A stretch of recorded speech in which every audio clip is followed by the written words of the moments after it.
RJD supremo Lalu Prasad Yadav की लाडली बेटी और सारण लोकसभा क्षेत्र के आरजेडी प्रत्याशी रोहिणी आचार्य पर एक बार फिर मुश्किल खड़ी हो गई है।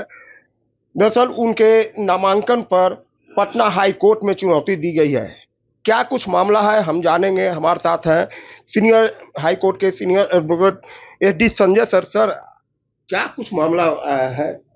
आपको बता दूं कि जब सारण में लोकसभा प्रत्याशियों का स्क्रूटनी चल रही थी तो मुझे मौका मिला था कि उनके श्रीमती रोहिणी आचार्य के नामांकन पत्र को देखने का, और मैंने उस समय में भी स्क्रूटनी के दौरान ऑब्जेक्शन फाइल करके उसका विरोध किया था कि श्रीमती रोहिणी आचार्य ने अपना जो नॉमिनेशन भरा है और उसके साथ एफिडेविट डाली है उसमें बहुत सारे तथ्य उन्होंने या तो नहीं दिए हैं या छिपा लिए हैं, जो कि अगर तथ्य आप नहीं देते हैं या छिपाते हैं तो वो रिप्रेजेंटेशन ऑफ पीपल एक्ट के तहत उनका नामांकन रद्द हो सकता है। रिप्रेजेंटेशन ऑफ पीपल एक्ट की धारा 36 में चुनाव अधिकारी को, रिटर्निंग ऑफिसर को यह अधिकार है कि वो स्वयं भी देख सकता है और एक समरी इंक्वायरी कर सकता है कि जो भी कैंडिडेट ने अपना नॉमिनेशन दिया है उस नॉमिनेशन के तथ्य सारे उसमें दिए हुए हैं, कोई तथ्य ऐसा नहीं है जो नहीं दिया हुआ है या तथ्य छिपाया गया है। सबसे पहला जो सवाल उठाया गया था उसमें कि श्रीमती रोहिणी आचार्य लगभग 7 वर्ष से अधिक या 10 वर्ष से अधिक से लगातार सिंगापुर में रह रही है, और ऐसी स्थिति में जो उनका सिटीजनशिप स्टेटस है उसकी जांच होनी चाहिए, क्योंकि जब आप विदेश में लगातार इतने वर्षों तक रहते हैं तो आपका एलिजियंस, आपकी वफादारी उस देश से हो जाती है। और संविधान के अनुच्छेद 84 एवं 102 में यह निहित है कि कौन लोग लोकसभा या विधानसभा का चुनाव के लिए अयोग्य हो जाएंगे, और उसमें एक कंडिका यह भी है कि जिनकी या तो जिनका रेजिडेंशियल स्टेटस बदल गया हो या किसी दूसरे देश में लगातार रहने के कारण उनकी वफादारी उस देश से मानी जाएगी, वैसी स्थिति में वो यहाँ पर चुनाव लड़ने में अयोग्य हो जाएंगे। तो ये मुख्य मुद्दा मैंने उठाया था वहाँ उनके स्क्रूटनी के समय में, जिसपे कि उस वहाँ के रिटर्निंग ऑफिसर ने कोई ध्यान नहीं दिया, न कोई समरी इंक्वायरी की, जबकि स्पेसिफिक प्रोविजन है उसमें कि उनको समरी इंक्वायरी करनी है सेक्शन 36(2) में, लेकिन उनके द्वारा कोई जांच नहीं की गई। इसके अलावा रोहिणी आचार्य ने अपने रेजिडेंशियल हाउस के बारे में कोई तथ्य नहीं दिया है कि उनका, जब कोई व्यक्ति 10 साल से 7 साल से अगर विदेश में रहता है तो उसका रेजिडेंशियल स्टेटस जानना बहुत ज़रूरी होता है, लेकिन वो कोई तथ्य उसमें नहीं था कि वो सिंगापुर में कहाँ घर है उनका, कहाँ रहती हैं वो, उनका अपना मकान है, उनके पति के नाम से है, और यहाँ भी उन्होंने सिर्फ 208 कौटिल्य नगर के नाम से अपना एड्रेस दिया है। उस एड्रेस का कोई एज सच कोई प्रूफ नहीं है, क्योंकि वो तब प्रूफ होता जब अपनी संपत्ति का जो विवरण दिया उन्होंने, अपनी अचल संपत्ति का, उस संपत्ति के विवरण में अगर उसका जिक्र होता, लेकिन उसमें कुछ भी नहीं आया है और इस तथ्य को भी उन्होंने छिपाया है। इसके अलावा उन्होंने अपना जो रिटर्न फाइल किया है उसके भी बहुत सारे तथ्य छिपा लिए गए हैं, जैसे कि अभी वो अपने पास नगद 25 लाख रुपया उसने दिखाया है, जबकि उनके इनकम टैक्स रिटर्न में किसी में 3 लाख का रिटर्न है, किसी में 4,000 रुपये का रिटर्न है 5 साल के अंदर, किसी में 2 लाख का रिटर्न है। तो जब आपके पास 25 लाख रुपया नगद है आप दिखा रही हैं और लगभग 25 करोड़ की संपत्ति, अचल संपत्ति दिखा रही हैं, तो वो आपके इनकम टैक्स रिटर्न से मैच होना चाहिए था। और माननीय उच्चतम न्यायालय इस पर बहुत ही स्ट्रिक्ट है, और सुप्रीम कोर्ट ने अपने हाल के 3-4 फैसलों में ये स्पष्ट किया है कि कोई भी प्रत्याशी को अपनी चल एवं अचल संपत्ति, खास करके अचल संपत्ति का स्पष्ट उल्लेख देना है। अगर वो कोई छिपाएगा तो उसका नॉमिनेशन उस ग्राउंड पर रद्द हो सकता है कि वो इम्प्रॉपरली एक्सेप्टेड हुआ है, और उसमें सब्सटेंशियल नेचर का तथ्यात्मक त्रुटि है, उसमें सब्सटेंशियल नेचर ऑफ डिफेक्ट है उसमें, और उस स्थिति में रिटर्निंग ऑफिसर को ही अधिकार है कि वो किसी भी प्रत्याशी का नॉमिनेशन रिजेक्ट कर सकता है। और ऐसे बहुत सारे प्रत्याशियों का नॉमिनेशन रिजेक्ट भी हुआ है, लेकिन वो इंडिपेंडेंट कैंडिडेट थे, किसी पॉलिटिकल पार्टी के नहीं थे। तो इसमें 2 तरह का मापदंड क्यों अपनाया गया है, जबकि आप इंडिपेंडेंट प्रत्याशी का रद्द कर देते हैं और किसी राजनीतिक पार्टी का, और चूंकि ये खास करके राजद की कैंडिडेट थी इसलिए इनका रद्द नहीं किया गया। इसी से प्रताड़ित होकर वहां के एक वोटर नृपेंद्र चतुर्वेदी ने मेरे से संपर्क किया और पटना उच्च न्यायालय में रिट याचिका दायर की गई है, जिसकी सुनवाई होनी है। और इस सुनवाई में ये तथ्य सारे बातें रखी जाएगी कि वो अयोग्यता थी उनकी इस चुनाव में भाग लेने की, उसके बावजूद भी वहाँ के रिटर्निंग ऑफिसर ने उनका गलत तरीके से एक्सेप्ट किया है और उनकी बिल्कुल अब उनका नामांकन खतरे में है और हो सकता है कि रद्द हो जाए, जिसकी काफ़ी संभावना बन रही है, क्योंकि उनके द्वारा सब्सटेंशियल डिफेक्ट रखा गया है अपने नॉमिनेशन पेपर में। इसलिए अब ये तो आने वाला समय बताएगा कि कब उसकी सुनवाई हो पाती है, और जो ही सुनवाई होती है तो हम उसमें ये सारे मुद्दे को बहुत जोर शोर से मुद्दा कर रहे हैं। मैं आज भी कोशिश कर रहा हूँ कि इसकी सुनवाई हो जाए, और अगर सुनवाई होगी तो अब ये सही है कि उनका नामांकन खतरे में है और वहाँ के वोटरों को बहुत ही सचेत होकर के वोट देना होगा कि किसी ऐसे कैंडिडेट को वो वोट दे रही है जिसका रेजिडेंशियल स्टेटस, उसकी नागरिकता का ही पूरा पता नहीं है, क्योंकि ये सभी जानते हैं कि वो सिंगापुर में बैठ करके वहाँ पर बरसों से ट्वीट करते आ रही हैं और वो सिंगापुर में रहती हैं। उन्होंने वहाँ की नागरिकता ली है कि नहीं ली है, ये सारी जांच का विषय था, जिसकी जांच नहीं की गई। रोहिणी आचार्य ने आज ट्वीट किया है कि ये तो भ्रामक खबर, झूठा फैलाया जा रहा है, क्या कहें? देखिए, ये तो रोहिणी आचार्य जी का आउटलुक है। जब उन्होंने अपने नॉमिनेशन पेपर में इतनी सारी बातें छिपाई है, करोड़ों की संपत्ति जो उनके पास है जिसको छिपाया है उन्होंने, तो ये उनका आउटलुक होगा ही, वो तो चाहेंगे ही इस बात को कहना। एक लास्ट सवाल है कि अगर अभी तो 20 तारीख को चुनाव होना है सारण में, उससे पहले अगर जो कोर्ट का कोई डिसीजन नहीं आता है तो फिर क्या होगा? जब नहीं, ये अगर उसके पहले नहीं भी आता है डिसीजन, लेकिन जब याचिका दायर हो गई है चुनाव के पहले, तो चुनाव के बाद भी उसकी सुनवाई होने पर अगर उनका नॉमिनेशन ही रद्द हो जाएगा, तो अगर चुनाव वो जीत भी जाती हैं तो उनका चुनाव रद्द हो जाएगा। दोनों स्थिति बनती है, इसलिए ये नहीं कहा जा सकता है कि 20 तारीख को चुनाव है तो इससे इस रिट याचिका से उनको कोई नुकसान नहीं होगा, उनको पूरा नुकसान हो सकता है। रिटर्निंग ऑफिसर का क्या लगता है, इसमें कहीं कोई कमियां दिखेंगी? देखिए, ये इस पर मैं कोई कमेंट नहीं करूंगा, ये रिटर्निंग ऑफिसर का अपना आउटलुक था, उनको डिस्पैशनेटली इसकी, हाँ, मुझे इस बात से दुख है कि रिटर्निंग ऑफिसर ने जो उनके ऊपर जिम्मेवारी दी गई थी, उस जिम्मेवारी को उन्होंने उस तरीके से नहीं निभाया जो कि कानून उनसे चाहता था। तो ये senior advocate SD Sanjay sir हैं, जो अभी पटना हाई कोर्ट में जो याचिका रीट एक दायर की गई है रोहिणी आचार्य के खिलाफ, उसके ये वकील है। उन्होंने साफ तौर पर कहा कि अगर रोहिणी चुनाव हो भी जाते हैं, वह चुनाव जीत भी जाती हैं, तो जो अगर कोर्ट का डिसीजन होगा तो वो चुनाव रद्द हो जाएगा और रोहिणी आचार्य पर कार्रवाई भी हो सकती है। लालू प्रसाद यादव की लाडली बेटी और सारण लोकसभा के प्रत्याशी रोहिणी आचार्य का मामला हाई कोर्ट पहुंच चुका है। हाई कोर्ट में एक रीट याचिका दी गई है, जिसमें उन पर जो नागरिकता है उस पर चुनौती दी गई है, और साथ ही जो उनका नामांकन है उस पर चुनौती दिया गया है और नामांकन पर सवाल उठाया गया है। हालांकि जगदानंद सिंह ने साफ तौर पर कहा है कि जो अनुच्छेद 84 और 102 की बात की जा रही, उसमें ऐसी कोई बातें नहीं है। रोहिणी आचार्य ने सिंगापुर का नागरिकता नहीं लिया है। हमारे साथ बीजेपी के प्रवक्ता दानिश इकबाल जी है। सर, मामला तो कोर्ट में पहुंच गया है, आरजेडी साफ तौर पर कह रहा है कि जो अनुच्छेद की बात की जा रही है वो तो उसमें तो रोहिणी आचार्य जी साफ है। देखिए, रोहिणी आचार्य ने जो नॉमिनेशन फाइल किया है, प्रथम दृष्टि में उसमें स्पष्ट दिखता है कि उन्होंने जो भी जानकारियां दी हैं उसमें कहीं ना कहीं कुछ जानकारियां छुपाई गई हैं, कुछ जानकारियां साफ तौर पर उस नॉमिनेशन पेज में नहीं दिया गया है, जिस कारण से ये याचिका जो है कोर्ट में एक्सेप्ट हुआ है।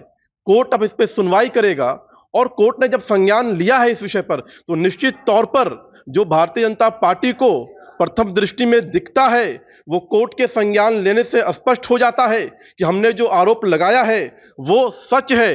अब कोई भी विषय कोर्ट के अंदर है, कोर्ट उस पर जो भी निर्णय लेगा वो स्वागत योग्य होगा। लेकिन जगदानंद सिंह एक सवाल उठा रहे हैं, उनका कहना है कि रोहिणी आचार्य ने सिंगापुर में रह रही है लेकिन उनका नागरिकता नहीं, जब तक दूसरे देश का नागरिकता नहीं लिया जाता तब तक तो अपने देश में कोई। जगदानंद जी, आप जो है इंतजार कीजिए, जब विषय कोर्ट के अंदर है, न्यायालय के अंदर है, तो न्यायालय उस विषय पर स्पष्ट व्याख्या करेगा। और जब कहीं कोई गड़बड़ी है, जब जानकारी छुपाई गई है और गलत जानकारी भी रोहिणी आचार्य के नॉमिनेशन फाइल में स्पष्ट दिखता है, इसलिए भारतीय जनता पार्टी स्पष्ट मांग करती है कि इस विषय पर कोर्ट ने संज्ञान लिया है और हमें कोर्ट के जो निर्णय होगा उसका इंतजार करना चाहिए। आरजेडी एक सवाल और करा कहीं कि आप लोग हताश हो चुके हैं इसलिए कोर्ट का दरवाजा खटखटा रहे हैं। भारतीय जनता पार्टी पूरे बिहार के अंदर एनडीए के नेतृत्व में हम सभी की सभी सीटें जीत रहे हैं। अब तक जो भी चरणों में चुनाव हुए हैं उन सभी चरण में सभी सीटें एनडीए के उम्मीदवार जीत रहे हैं, लेकिन जहां भी विपक्षी प्रत्याशी अगर गलत जानकारी देंगे तो इस देश के अंदर अलग अलग ऑर्गेनाइजेशंस हैं, अलग अलग जो है अधिवक्ता संघ है जो इन चीजों पे संज्ञान लेते हैं। उसी के माध्यम से चुनाव आयोग को भी नोटिस दी गई थी और अब न्यायालय में इस विषय पे पिटीशन दायर की गई है और न्यायालय ने इसको एक्सेप्ट किया है। इंतजार करना चाहिए हम लोगों को। लालू प्रसाद यादव की लाडली बेटी और सारण लोकसभा क्षेत्र के आरजेडी प्रत्याशी रोहिणी आचार्य के खिलाफ पटना हाई कोर्ट में एक रिट याचिका दायर की गई है। हमारे साथ आरजेडी के प्रदेश अध्यक्ष जगदानंद सिंह है, उनसे जानेंगे कि क्या सर रोहिणी आचार्य जी के खिलाफ मामला यहाँ पटना हाई कोर्ट में एक रिट दायर किया गया है, क्या लगता है उनको मुश्किल खड़ी हो सकती है? हम क्या मांग करते हैं? देखिए, कोर्ट में जा करके अपनी बात कहने की आज़ादी है।